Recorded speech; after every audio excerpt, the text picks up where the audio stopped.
আসসালামু আলাইকুম। আশা করি সবাই ভালো আছেন। তো আমি আরেকটি গল্প নিয়ে আসলাম আপনাদের মাঝে, আরেক ধাপ। তো অবশ্যই আমার ভিডিওটা সবাই দেখবেন, উপরের দিক টান দেওয়ার চেষ্টা করেন না। আমাদের কাজের রাস্তা অবশ্যই আগের চেয়ে একটু হলেও উন্নতি হয়েছে। দেখেন এখন এখানে চটপটি আসে, তারই পাশে দোকান হয়েছে, চায়ের দোকান। তো আমাদের কাজের রাস্তা অনেক উন্নত হয়ে গেছে আগের চেয়ে, খুবই ভালো।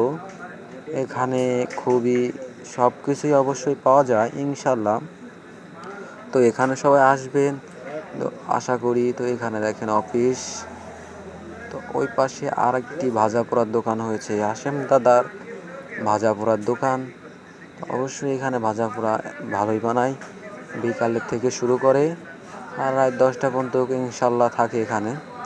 দেখেন ভাজা পোড়া অবশ্যই ভালো, ভাজা পোড়া একদমও খারাপ না। এই লোকে ভাজা পোড়া বানায়, খুবই পরিষ্কার পরিচ্ছন্নভাবে ভাজা পোড়া বানায়। সবার বেচা কিনা ইনশাল্লাহ ভালোই হয়, খারাপ হয় না।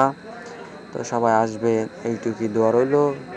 তো আপনারা আসলে আমাদেরও ভালো লাগে, না আসলে কেমন করে ভালো লাগে। সবাই আসবেন প্লিজ।